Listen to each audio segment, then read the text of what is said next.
Today on the morning of the 11th, watching Iditarod, I wonder what people's predictions are. Do you guys think Brent's going to pull this thing off? 3 4 hour lead on, the chase and pack. Dallas coming off the 24.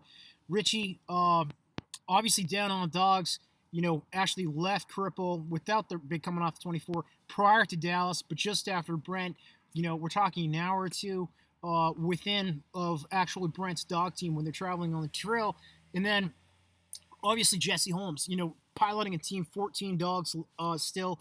And, again, just we got a long ways left. If you're dropping down 10, 11 dogs, versus 14, we're talking going over the mountains from Caltech to Unalakleet. We're talking the Blueberry Hills and the coast. That extra dog team potentially power translates to speed and translates to resiliency in terms of maybe skipping a checkpoint on the coastal portion of the race and being positioned to basically pull off a victory, a come from behind victory. In other words, the sort of strategy that we've seen implemented this last decade plus. It was really going back to, I think it was almost more than a decade. I was looking at like when Mitch won the race the first time. Mitch won Iditarod, Mitch Seavey, 2004 or something like that.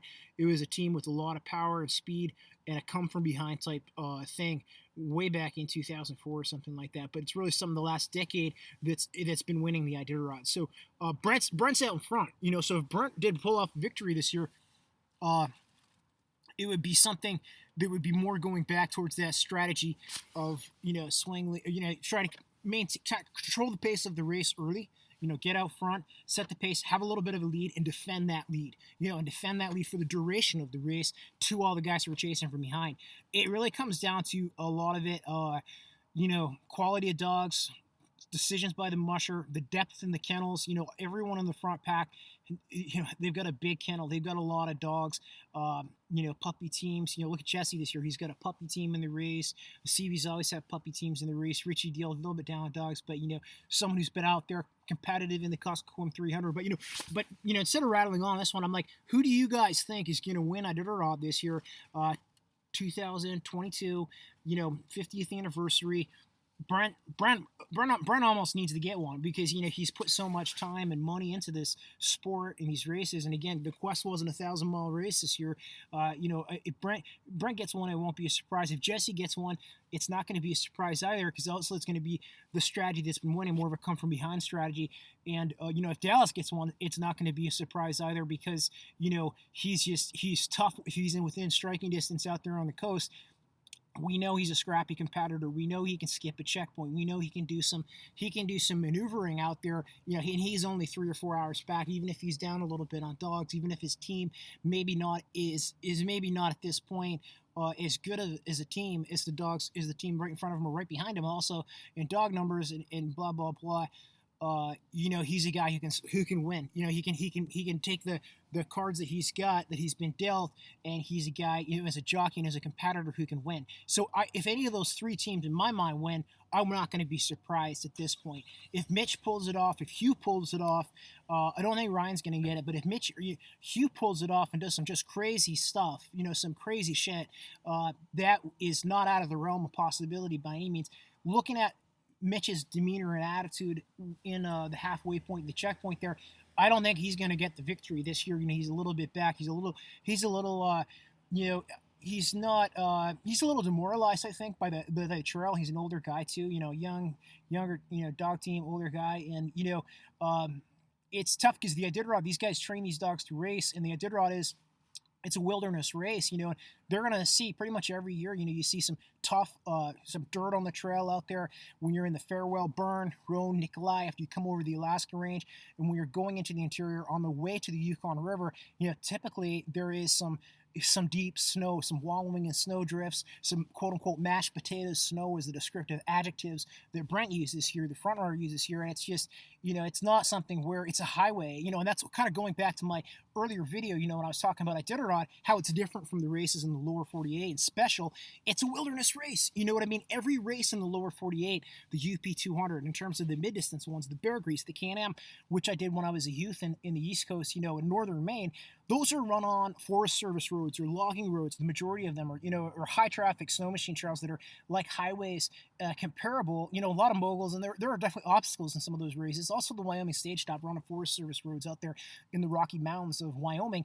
But it really comes down to the fact that Iditarod, when you set up on that trail from Willow, from south central Alaska, just north of Wasilla, where Sarah Palin's from, and just north of Anchorage, the biggest city really in Alaska. You set out on that trail, you're crossing the Yetna, the Squantina rivers, you're climbing up through, Rainy Pass on the Alaska Range and dropping down into the interior, the Farewell Burn, the Kuskokwim River drainage, and then the Yukon River drainage out there in the interior, and then you're crossing and going up over the mountains to the Bering Sea coast, to Unalakleet, the checkpoint, and then you're navigating those coastal village checkpoints on the way to Koyuk Elam, White Mountain, and then to the final destination, which is the finish line in Nome. So, but that entire distance, that entire duration of the Iditarod, which was part of the reason why it's such a special race, I think, and I think I want to underline and focus on it because all of the stuff that's going on with the news right now, you know what I mean?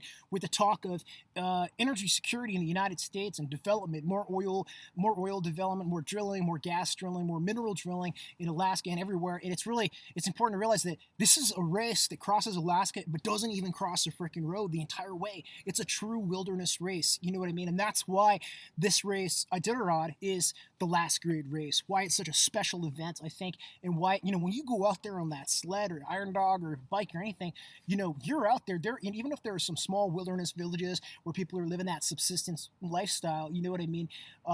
And there's some, BLM cabins, some trapper cabins here and there, you know what I mean? And there's some people out there, some hardy people, not just the indigenous, the locals and the subsistence lifestyle villagers, but, the point is, there's no roads out there. It's a wilderness race. Where else in the world, anywhere in the world, can you have that type of experience still? So it's why Alaska is special, and it's why when Iditarod crosses Alaska, that's what makes Alaska. I mean, that's what makes the Iditarod so special, is because it's crossing Alaska in a wilderness fashion, and the wilderness is still intact to a large degree in the state of Alaska. And when the Iditarod crosses it, I mean, even the Yukon Quest, it goes through like Dawson, and there's you can drive out to Dawson, the halfway point. You can drive to the town of Eagle on the Yukon River. You can drive to Circle. So it's more accessible for fans and stuff like that. But part of the reason Iditarod is such a special event is because of that wilderness aspect, and it's also why Alaska is such a special state and a special place. And I think when we see that alignment between Iditarod, which is the reason I was brought to Alaska as a youth, and I think the reason why so many people, Iditarod it's part of I guess it's part of the aura and the mystery and the magic of the last great races of the state of Alaska. I would hate to see that wilderness go. In other words, you know what I mean. I think responsible resource development is a great thing. We just are reading in the news about a oil spill or gas line spill up there on the way up in northern Alaska. Not on the Bering Sea, but way up in the North Slope area, and we're seeing part of a village get evacuated, and a lot of North Slope, employees getting evacuated from the area, and they're trying to identify where it is, and the terrible potential for negative effects to the environment up there. It's not all hunky-dory. It's not all, we're socially responsible and we're the best at, mitigating environmental risks when we're doing our resource development in this country, and this is going to, so it's important to note that, I'm not saying that all mining's bad. We have a rich tradition in the North, in Yukon and Alaska, in terms of the mines, in terms of gold mining and that kind of stuff, not just hunting and fishing. So I'm not saying all resource development's bad. I'm just saying in this day and age, I'm not trying to hold up posters saying I don't want to do Ambler Road while I'm doing this video, but I want to say, hey, it's just special. We got to appreciate the fact part of the reason this race is special when we follow it. Hero, how you doing? It's not just these beautiful, wonderful dogs like my dog right there, but, it's what they embody and what they symbolize. And what they symbolize and embody is living off of the land and being able to do that in a way that's not this industrial development, that's not these roads, and not all the commodities shipped to your grocery store. It's being able to go out there and, fish for those salmon on the Yukon River, to be able to go out there and hunt that moose, and do it in a way that's connected to the land, you know what I mean, and do it in a way that's respectful of the land too. And that's going back to those lessons, that's patterned in from those indigenous communities that have done this for millennia, out there in the remote Arctic regions.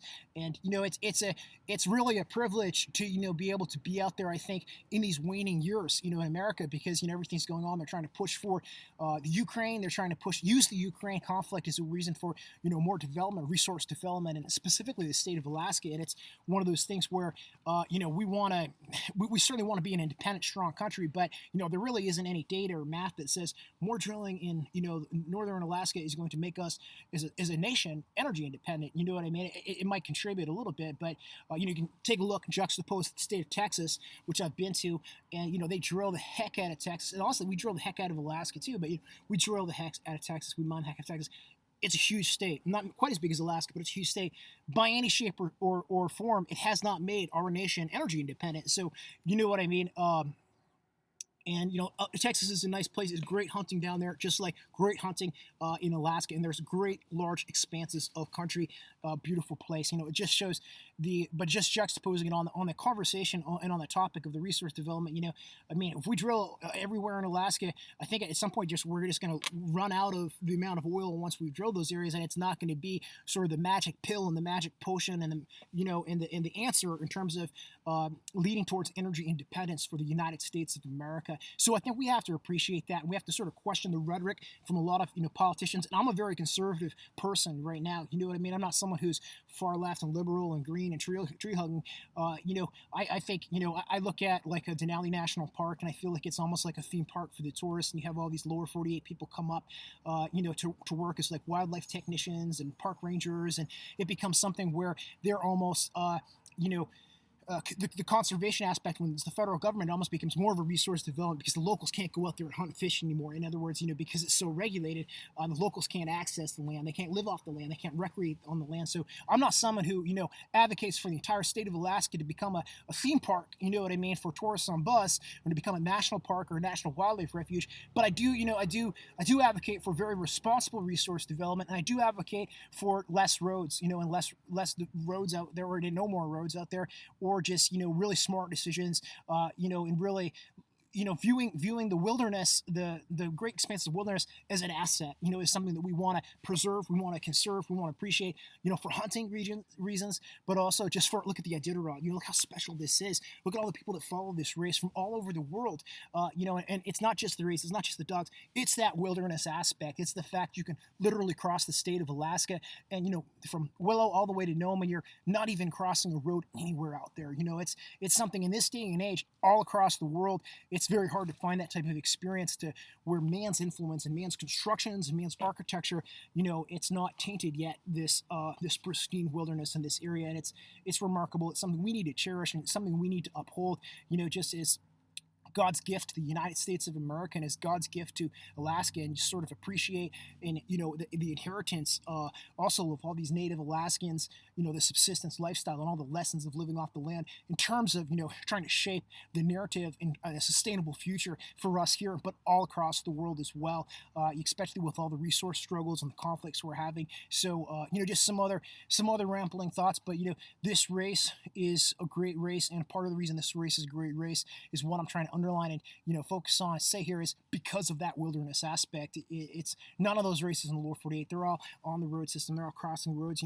This race, it's different. It's special. And also the quest. The quest is out there on visiting roads here, there, and you don't see that in Alaska. You don't see that in Iditarod.